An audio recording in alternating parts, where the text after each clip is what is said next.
Welcome to Home Education Matters, the weekly podcast supporting you on your home education journey.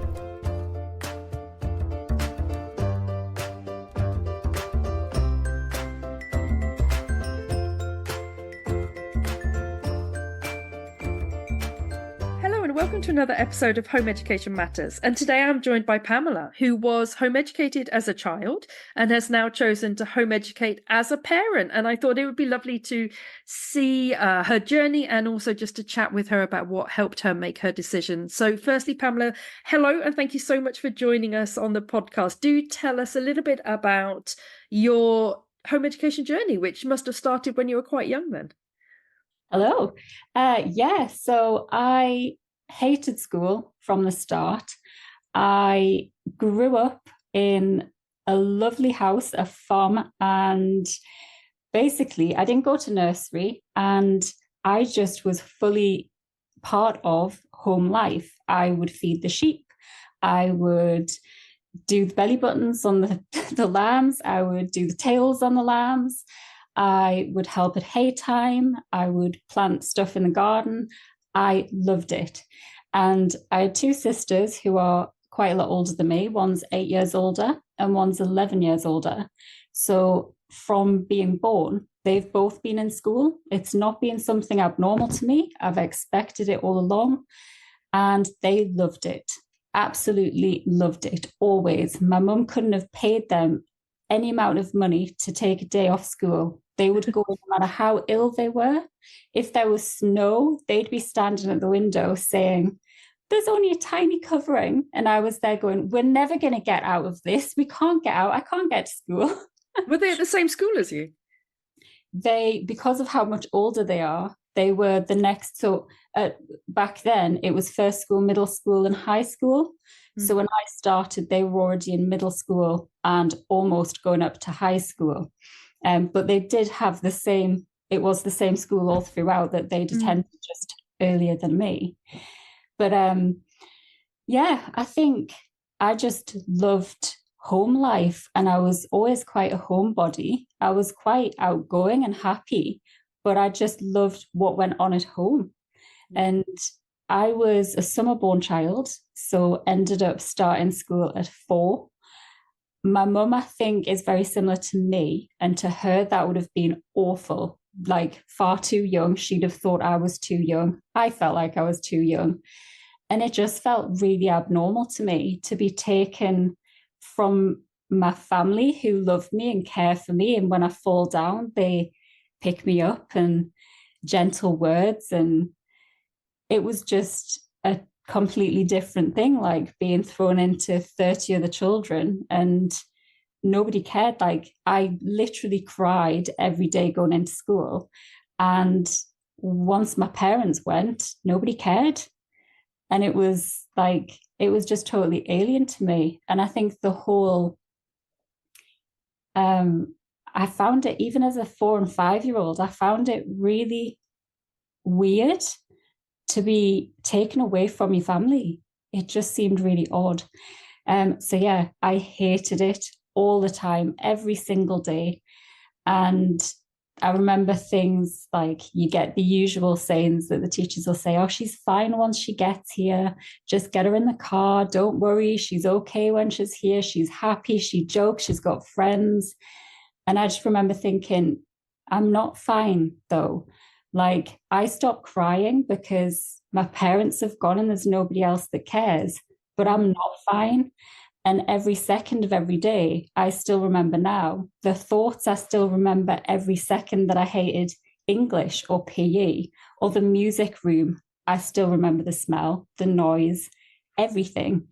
And I just hated it. And there was never a good enough reason to hate it in anybody else's opinion. People ask you all the time, "Why do you hate it? Are you being bullied? Is the work too hard?" And genuinely, there wasn't what other people would see as a good enough reason. I had loads of friends. I loved them. I still speak to them to this day.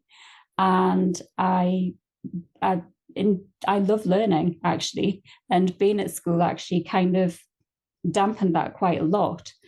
But I did get it back. But I certainly didn't struggle with the work. And it really baffled people as to why I hated it, because there was no good enough reason. So But you were able to communicate to your mum and your parents that you really hated it, but they would sort of say, well, yeah, but why? Like, what is the, and you didn't, and it was just a kind of like generalized hatred. How long did that go on for? It sounds quite traumatic. it was awful. So I started school at 4 and I left. I think I was in the year between sort of being 10 and 11 years old. Um, and yeah, it's really odd. And actually, looking back on it now is quite a weird thing, because I do remember it so clearly and I remember all the thoughts. And looking back now, it's such an odd thing, because I still know there isn't a good enough reason, a reason that would have been seen as valid back then, to have given them, because the top and bottom of it is school is not for me. And I just don't like it. But even now, like, if you don't like a job, people say to you, oh, but nobody likes the job, you've just got to do it. And it's the same with school. Oh, nobody likes school, you've just got to go. But that's not true, because when, like I say, my sisters loved it. And when I actually ended up leaving school, loads of people were talking like 20 plus years ago now. So it was a much less common thing.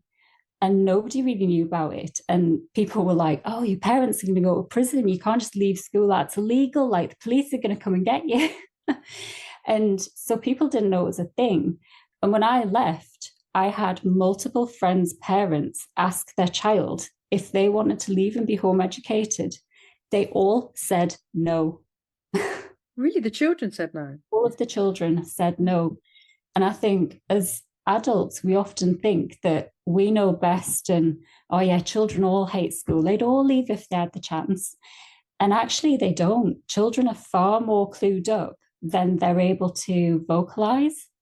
And really, if given the choice, yes, they might hate it every now and then. They might have a disagreement with a friend and dread going in and cry for a day, but it's not a consistent thing. And when school just doesn't fit for you, it's a constant thing. For me, it was every single day, even the days I didn't cry, or there might have been months that I didn't cry, but I still wasn't okay. And it still wasn't for me. And I was still struggling.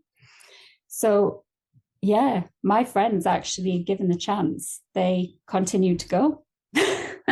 Would you say that looking back now as an adult and equipped with the knowledge that you have about yourself, that you probably didn't have when you were 5 years old, are you able now to have more of a sense of what it was? I mean, you say that it was, that there wasn't one specific thing. Are you able to look back now and think, oh, maybe it was a sensory kind of thing, or maybe it was that it was felt enclosed because it was indoors, or maybe it was a sense of rigidity? Are you able now, or does it still feel really just a mass generalized hatred of it?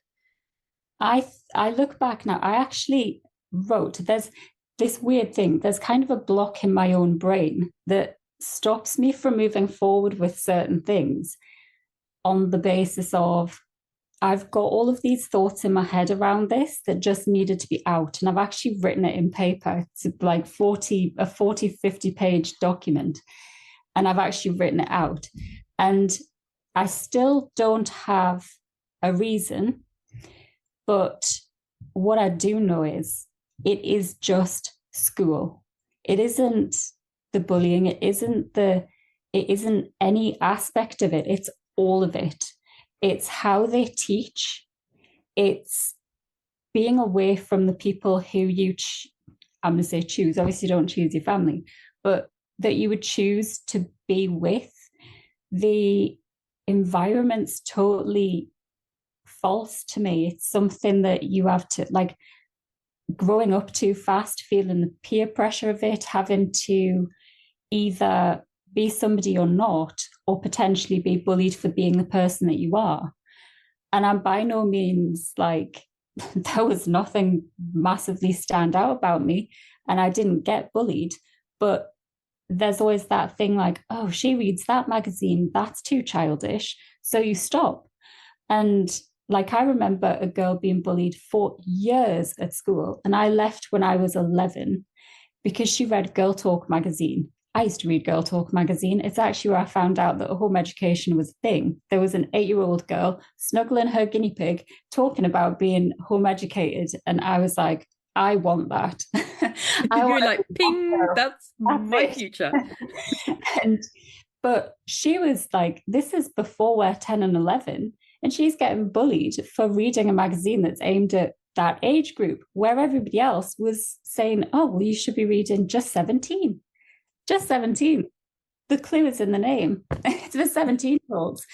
And like, it's just, there was just so much, like every single part of it, the lessons I didn't enjoy, I still don't enjoy the way that you learn at school. I really struggle to just be talked at and remember it. So when the teachers were saying things, I would then have to go through the book that they'd given me and read it and learn it myself anyway, because I can't learn like that. So it was like doubling up the work. Mm. And yeah, it is literally everything. And I think that's also one of the difficulties, because in life, even now as an adult, we're kind of trained to expect one big thing, one big problem. And once there's lots of little things, they sound like excuses. And it's weird because I very rarely make big decisions in life based on one big thing. It's usually loads of little things that add up. But we're just taught not to say that because it seems like excuses.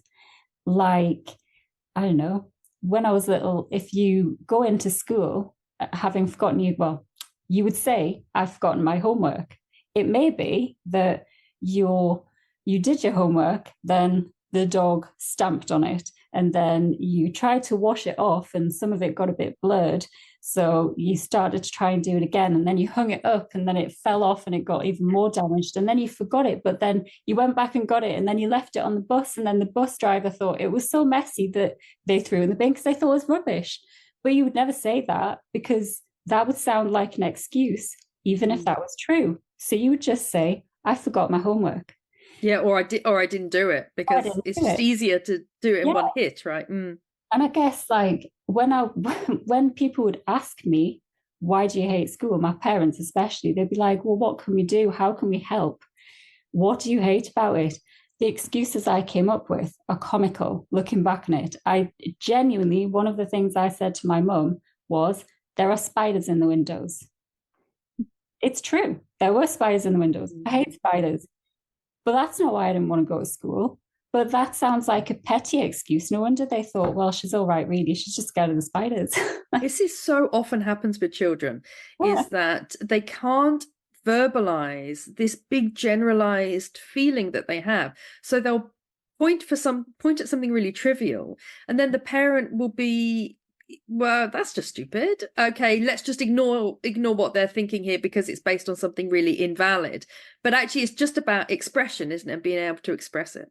That's it. Like, there are so many reasons that I wouldn't like school.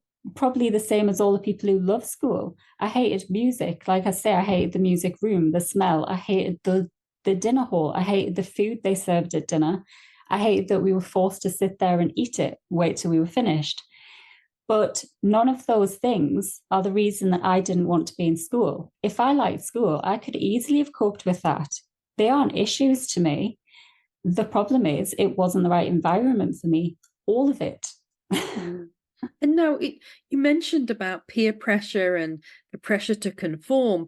And I would guess that most 5 or 6-year-olds in this position would recognize to themselves, okay, like this is just what happens. People go to school and that's it. I'm going to have to lump it. And you just kind of roll along and almost suppress what you're feeling about it. But I get the impression with you that you didn't do that. You didn't suppress it. You just railed against it the whole time. I did. I mean, at home, like there isn't a day that's gone by that my parents would have thought, oh, she likes it now. You were really clear. You were like, I was every day. I was like, I hate it. I absolutely hate it. At school, there would have been times where teachers wouldn't necessarily have had a clue. Once I was out of sort of 4, 5, maybe 6 years old, I didn't cry every day.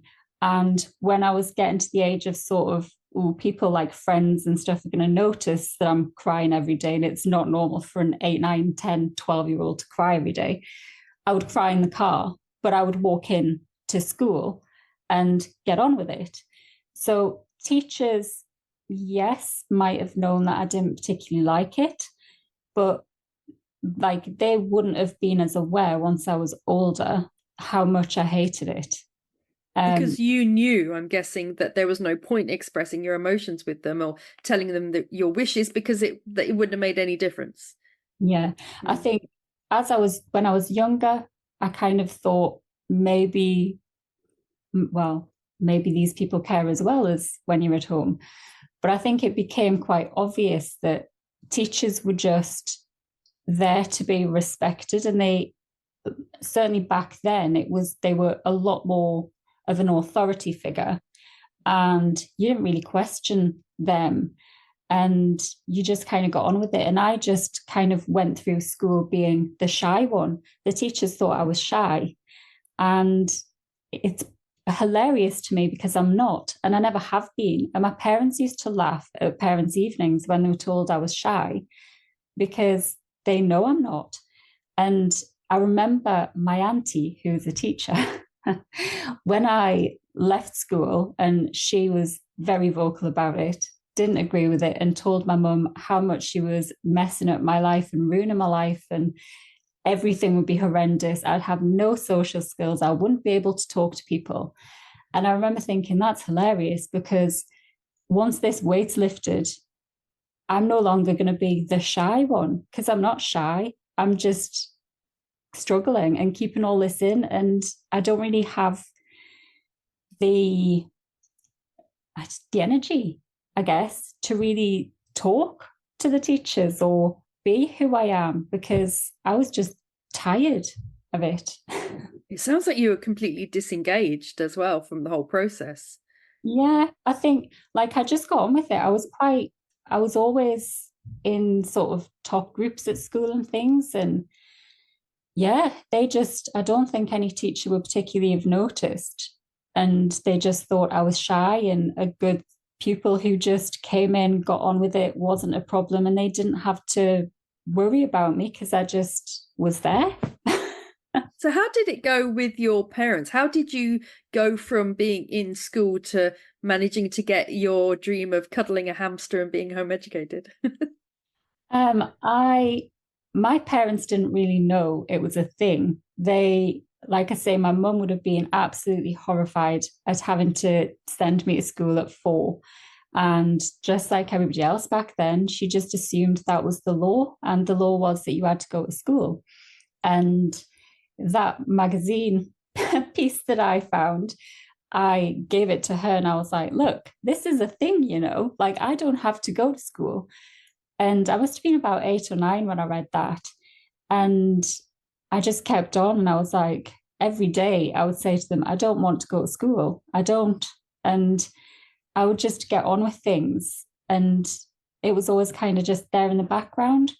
And I think as I got older and we went into middle school was a whole different kettle of fish. The learning style was horrendous. It just didn't work for me at all. The teachers were no longer in any kind of control of the rest of the class. And I was getting put in group detentions left, right, and center for not doing anything wrong. Mm-hmm. I was getting told off for doing work too quickly. And then instead of being allowed to move on to the next thing, they would make the higher group teach the lower group. So you all ended up sort of just on the same level. So you're finishing the work at the same time.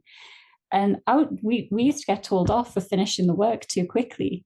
So I was just in the end, like sitting there thinking, well, I'm either going to have to go back over and do the work all over again with other people, or I'm just going to sit here quietly and pretend that I haven't finished it. Mm-hmm. So it just kind of seemed really boring.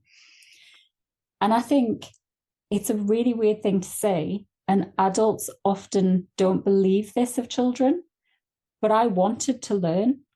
I love learning. And as much as going to school kind of, it changed that, in that I no longer found learning magical, or I didn't have that wonder or the spark that I'd had when I was little.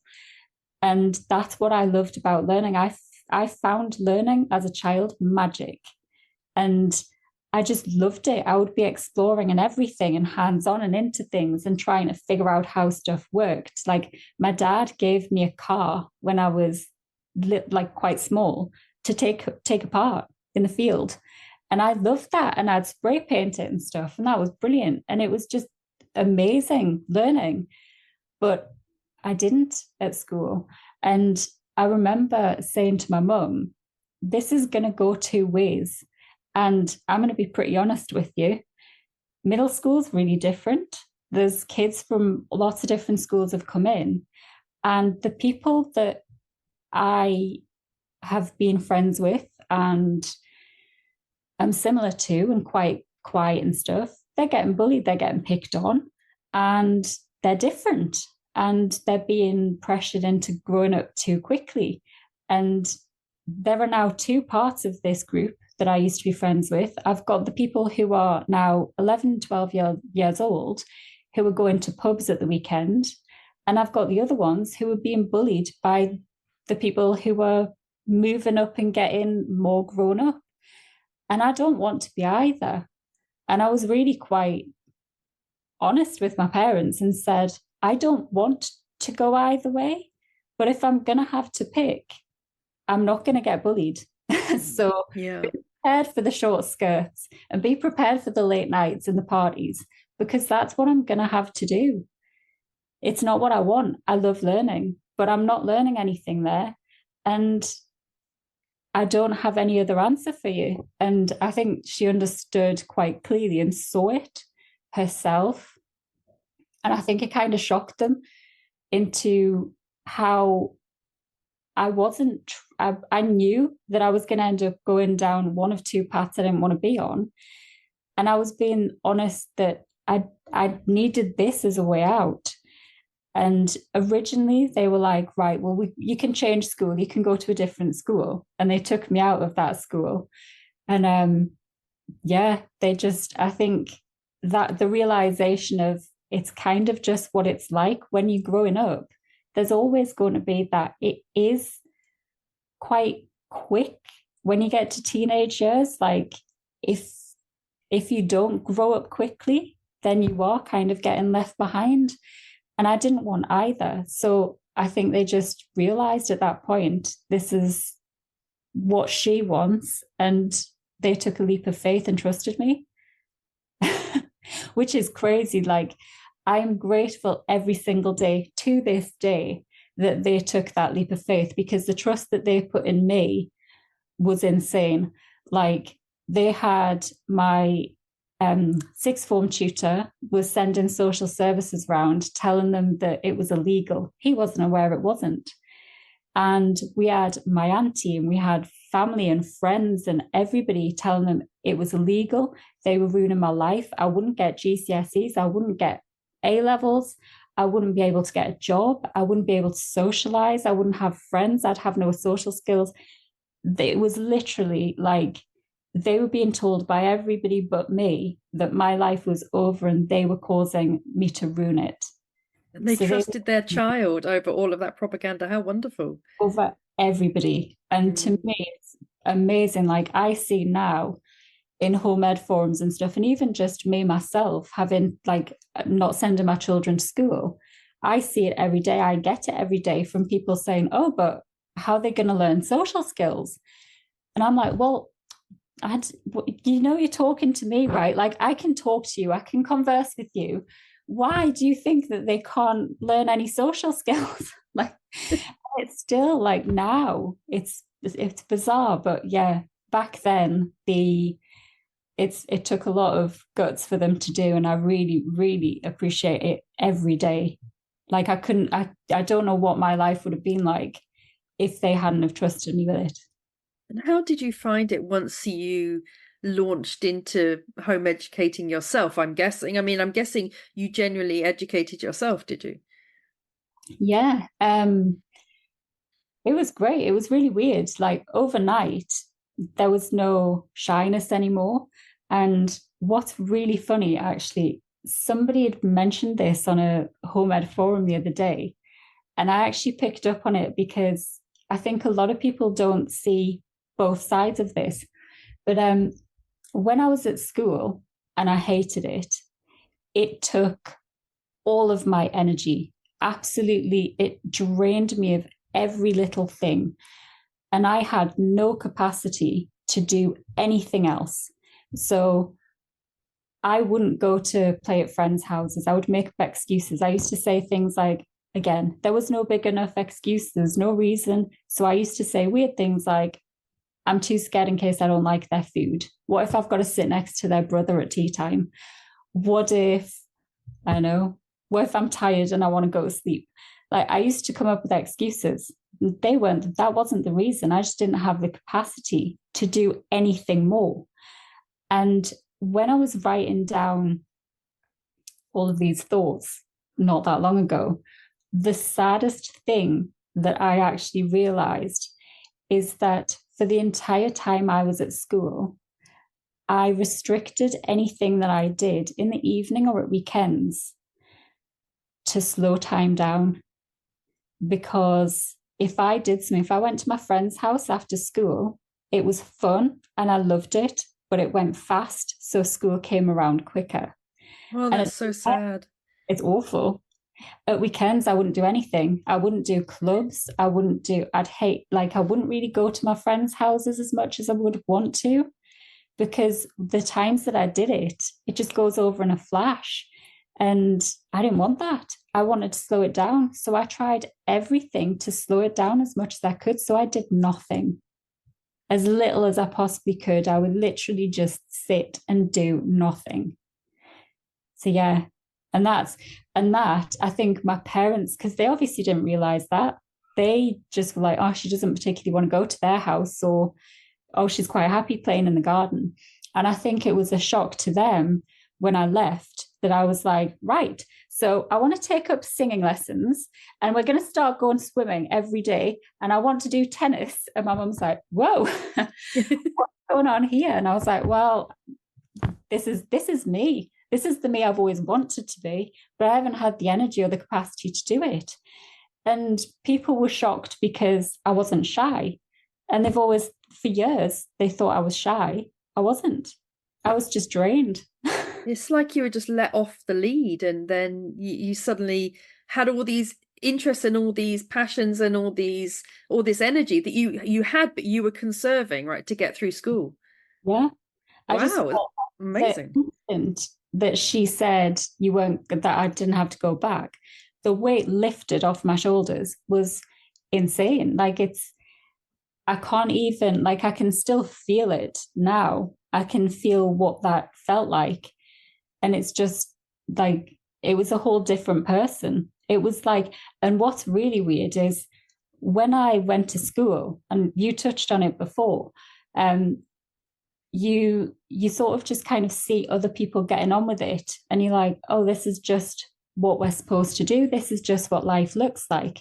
And I actually remember thinking exactly that when I went to school, when I was probably about 5 or 6. I remember thinking, it's me. I'm the problem because I'm not just getting on with it like everybody else.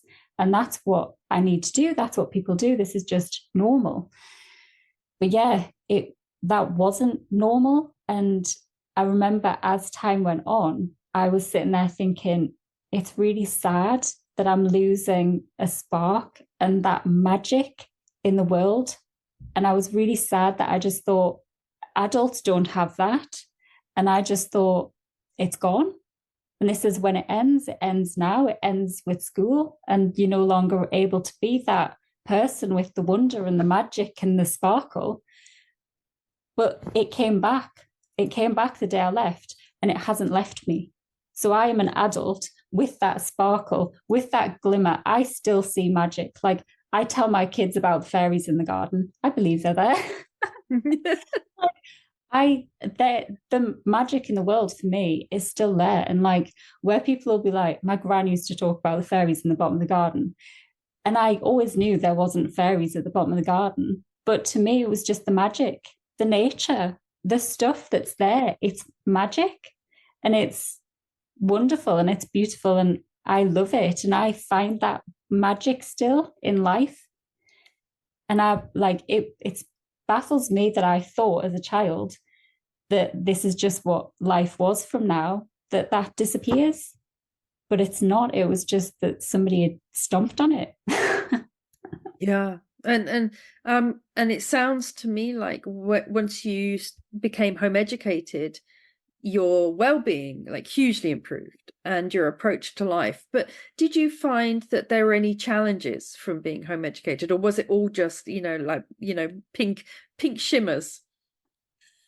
Well, my mum probably felt the stress a bit more than me.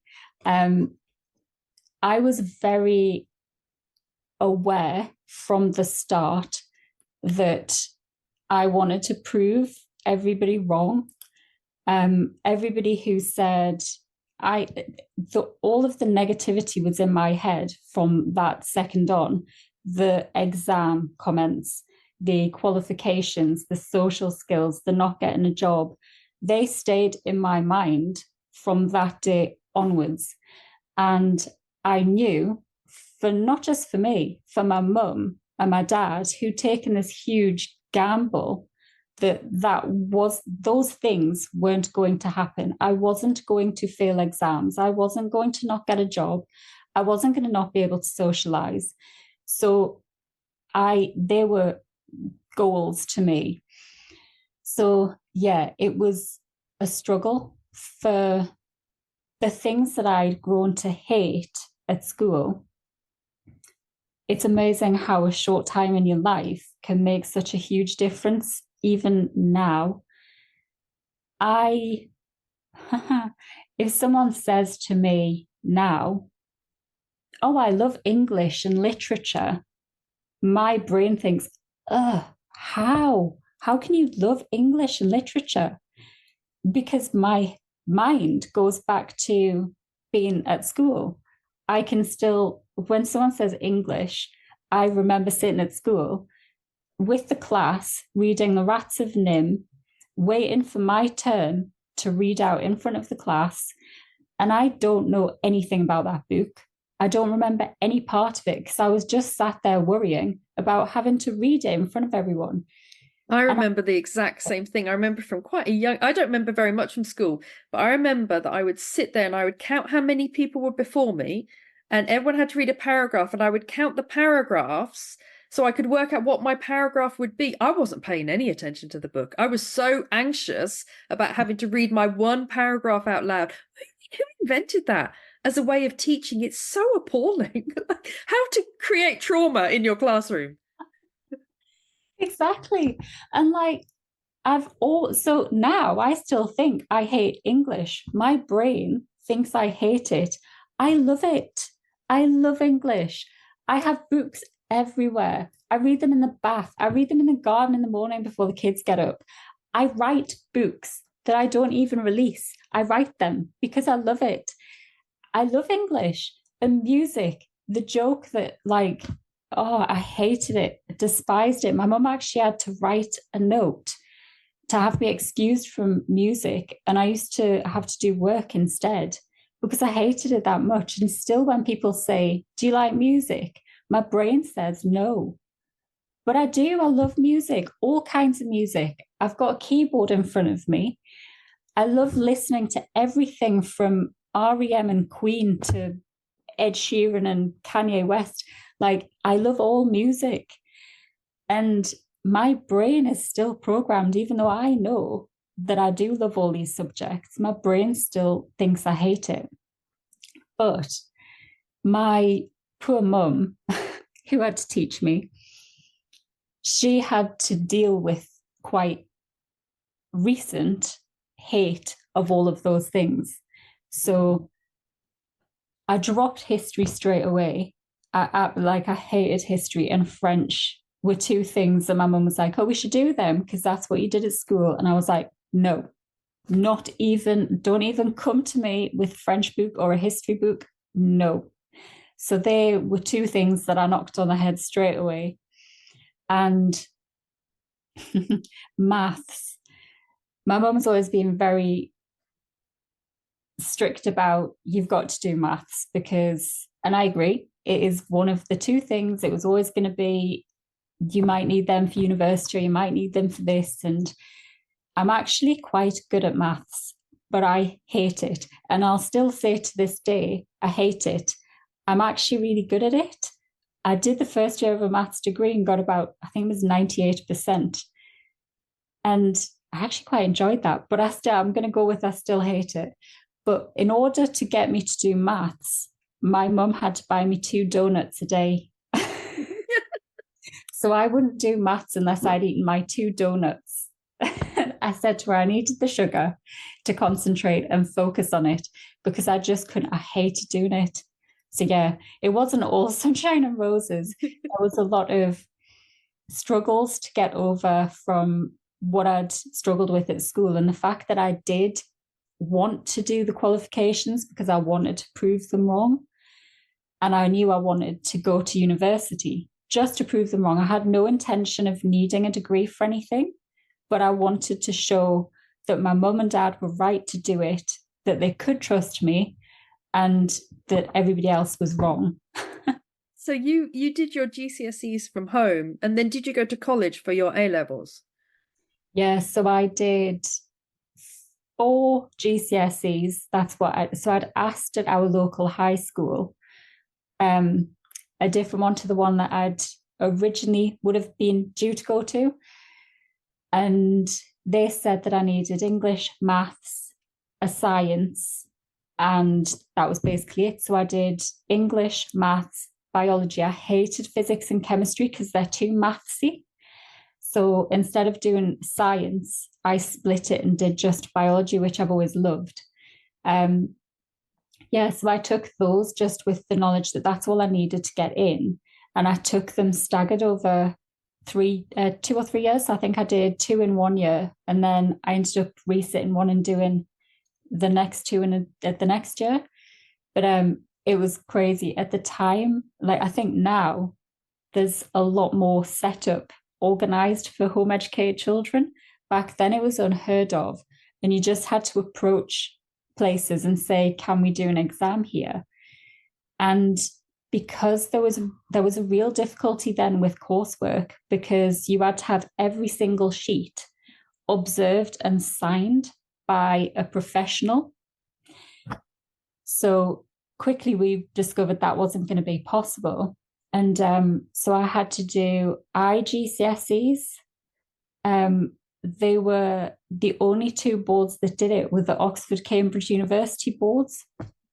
So we had to find either a school that would allow me to sit a totally different board to them, which nowhere would, or find somewhere who actually sat these exams. And we ended up going to a private school near Whitby, which I live up in Northumberland. It's a fair trek away. And it was amazing. Such a bizarre experience. But it's a private school, and the most bizarre private school. The head teacher's office was this massive living room. It was literally just a stately home. It wasn't a school, it was like a stately home. And to do my exam, they sat me on a sofa, a big Chesterfield, in front of an open fire. It was amazing. And it was so difficult taking the exam because there was these little children. So I think it was from the age of 3 up to 18, the school. And I was sitting there doing my exam, and these little children from the age of probably about 3 to 8 came out they had this little cute uniform with like a tartan skirt and like a really smart blazer and everything, these tiny little children. And they each came out holding their own Shetland pony. And during your exam? Yep, but in front of this massive bay window in this stately home's lawn. And they each had a Shetland pony they brought and put in front of the window and started brushing their manes and plaiting their manes, and I'm sitting there trying to do an exam. Like, this is so, like, if I went to this school, like, I would have been happy. It was so bizarre. But I did manage to get them. And I went to our local sixth form. It was just a high school, actually, just a sixth form. And yeah, it was my parents, when I went back, going back to school was also a bit of a I can do this kind of thing to all the people who were like, she's never going to be able to do anything or have social skills. I was like, well, what better way to prove them right than say, actually, I could have done school, I just didn't like it. And I have the confidence to go in having not been in school for 5 or 6, 7 years, not knowing anybody, and still I can do it. So I did. And my parents were so scared about it that they literally parked up their car around the corner in case I phoned them to be collected. But you found the college experience okay? It felt different enough to school, did it, for you? Yeah. So while I was home educated, I made friends with a lot of people. So this town that I went to school in was about 20 minutes from where I'd grown up.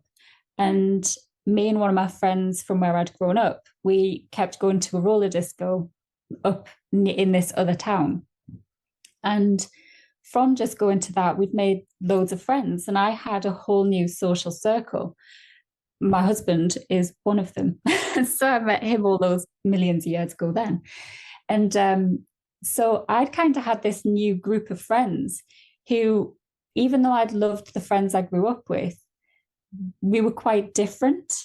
They I'm quite, I have lots of different likes. You could equally find me in a pink miniskirt when I was younger, in a done-up car looking like a girl racer, but I was equally into rock music and wore baggy jeans, skate chains, black makeup and black hair. Like, I was so free to be myself that I was literally a walking identity crisis. Like, I was free to be all of the different things. I didn't have to fit in with a group at school. And so I did. I was just a bit of everything. And I kind of felt more at home with this other group because they were a bit freer and they had all these different threads to them as well. So when I decided to come back to school, I chose to come back in the area where I'd made all these new friends. And yeah, I didn't tell them I was coming to school. And I just turned up one day. And they were like, oh my God, it's you. They were like, what is she doing here? You don't go to school. But yeah, I kind of treated it wasn't important for me to get the qualifications. It was important for me to show I could do it to myself and to other people. And I was really, really lucky that I had 2 teachers who got me straight away. They saw how determined I was to learn, how I'd got through my GCSEs and things completely on my own, and was self-motivated and worked better, actually, not being talked at, but just doing work myself. And like their parents, they put an incredible amount of faith in me, and they didn't make me do any work at school. So they actually, we did a lot of group work, and I would help a lot with the group work. Ironically, the people at school hated things like talking to people, phoning people up, doing the interviews. It was, I did mainly vocational subjects. So a lot of it was sort of coursework and going out and about and finding information. So we were quite free to get on with it as long as we did it. And the teachers were great. They just let us, like, me and my friends would say, right, we're going to go and review this hotel down the road. And they would be like, fine, no problem. So we would get in the car and we would go on like a road trip to a hotel to review it. and to analyze how their staff worked. And it was brilliant. But because I was given that freedom and they trusted me and they knew that I would get good marks by doing it. And so I enjoyed the experience of it, but it was only because it wasn't like school. Yeah, and it sounds as well as if that period of being home educated gave you a confidence and a freedom in yourself as a person that you were able to take into college and be like, yeah, this is me and this is how I learn and this is what I enjoy. And you were able to advocate for yourself so much more than when you were 5, 6 years old. So you mentioned that you think that most children enjoy school, but you just really hated it. When you had your own children, were you tempted to put them into school so you could find out if they were one of the children that loved it? Or did you immediately think, do you know what, I don't want to risk it, I'm not going to put them in? So I've always thought, because I've seen how much my sisters loved it, I've always thought I would put my child in school to try it. My nephew and two nephews actually, both hated school, and my sister put them both in. She loved school, she put them in, and they hated it. And we never actually taught. I've been very careful never to tell them I was home educated. They never knew it was a thing. And she ended up taking them out and being like, this is bizarre because I see this as you when you were a child, and you've been able to say to me how much you hated it. And if I didn't have you saying that, I would just be sitting there thinking, oh, school's brilliant. We love school. It's excellent. What are you talking about? It's brilliant. Just enjoy it. And she actually took both of her children out to home educate them. One of her children hated school and ended up staying in school because she wanted to. But so I always knew I would try school for my children to see if they liked it. And he didn't hate it. So I actually applied for he's a summer born, and I applied for a compulsory school age start in reception, and I was allowed that. And he was going to be in the same year as my nephew. So he did a term and he didn't hate it. He certainly didn't enjoy it, but he wasn't getting anything from it. So we think my son has autism, but isn't diagnosed. He's on a waiting list, literally about 6 years long, apparently. And without that diagnosis, the school aren't able to cater or understand what it is that they need to do for him to thrive. And at the end of the term, we had a parents' evening. We intended to do the whole first year of reception, and this was just nursery. And they said, my husband, obviously, he wasn't home educated, and he's always been of the opinion we should try it. And he also struggles to get his head around social skills, which, knowing me, don't know why, but he does.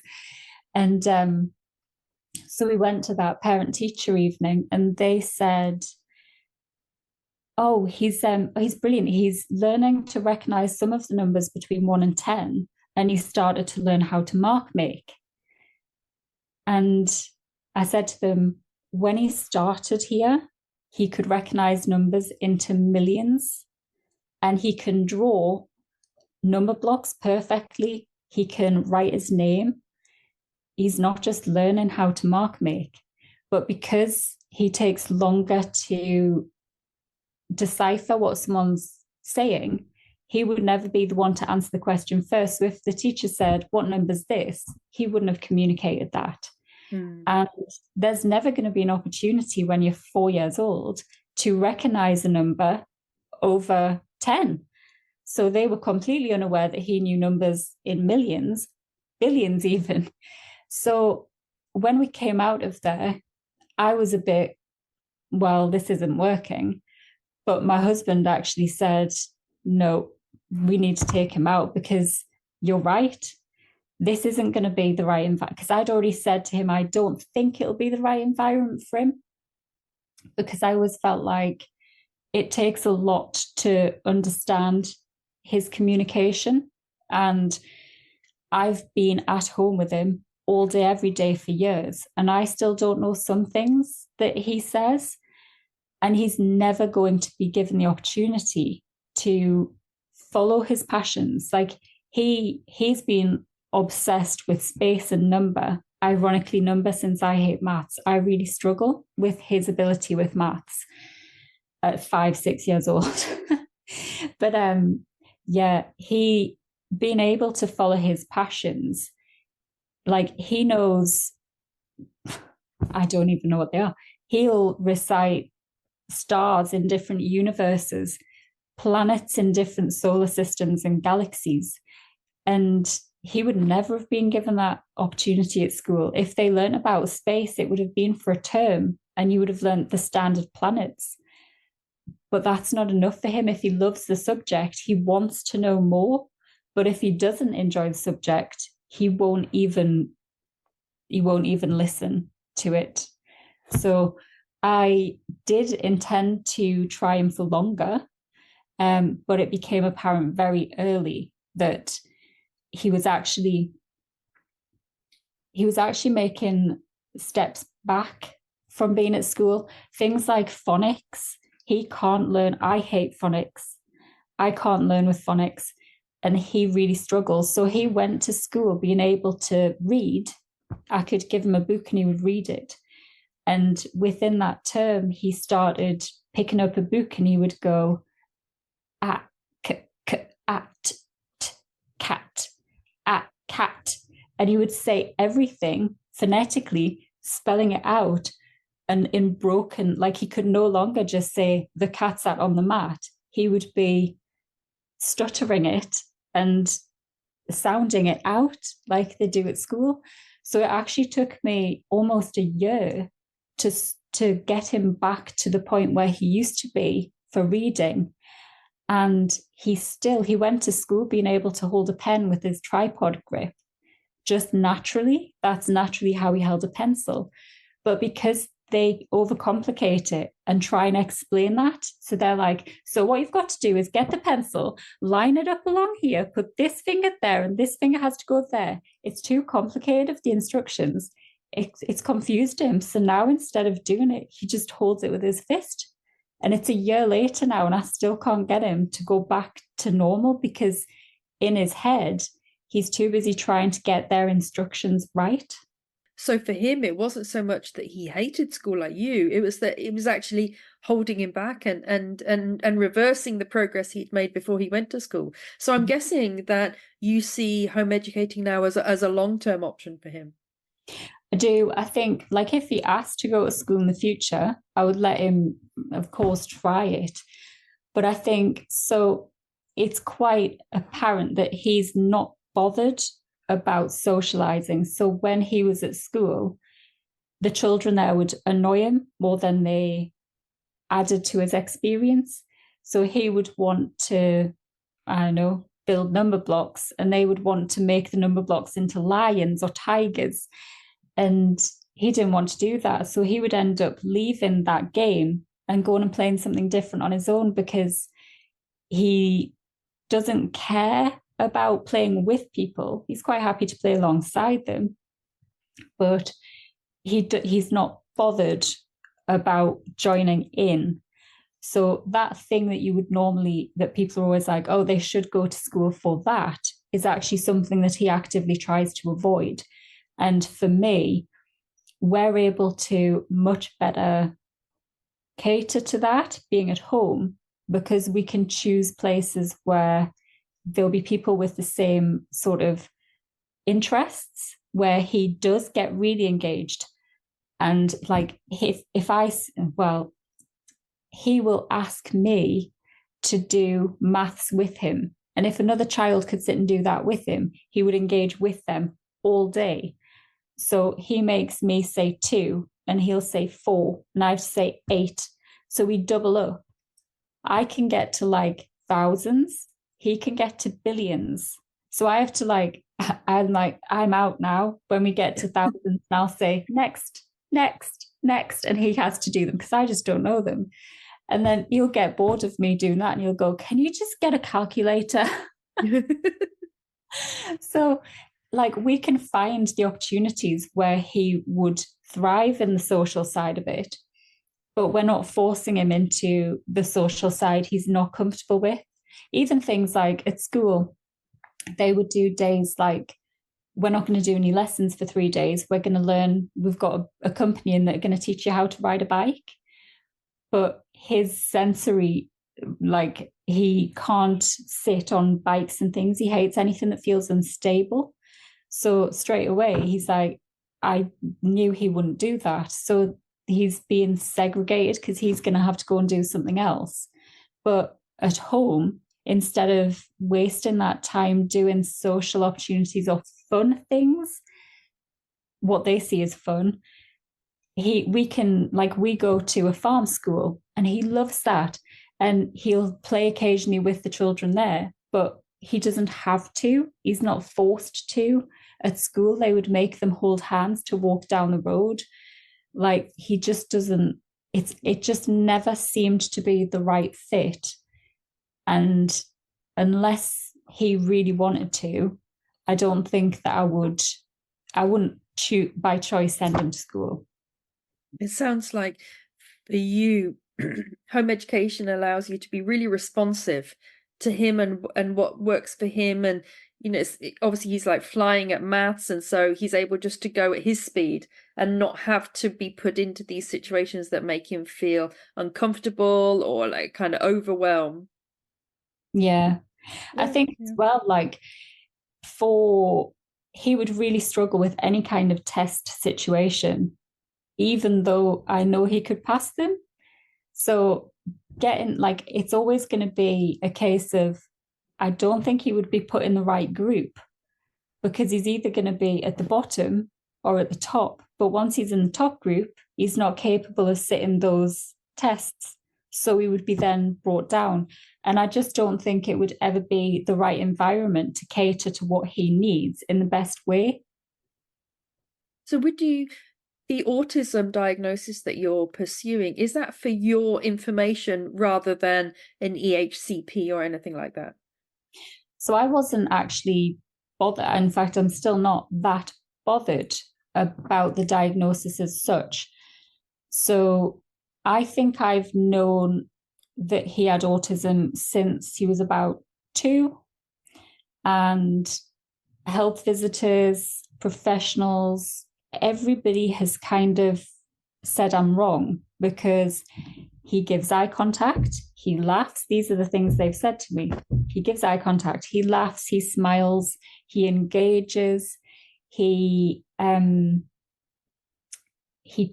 spoke quite early. He hit all of his milestones. He actually hit them early. And they were all the things where they're like, no, he doesn't tick the box. But for me, it doesn't really matter that he ticks the box because of the things that he does struggle with and he still struggles with. And it's taken until he's older for them to kind of get on board with, oh, we see what you're saying, you're right. And now for the health visitors and things, there's absolutely no doubt in their mind either. And I don't really care about the diagnosis.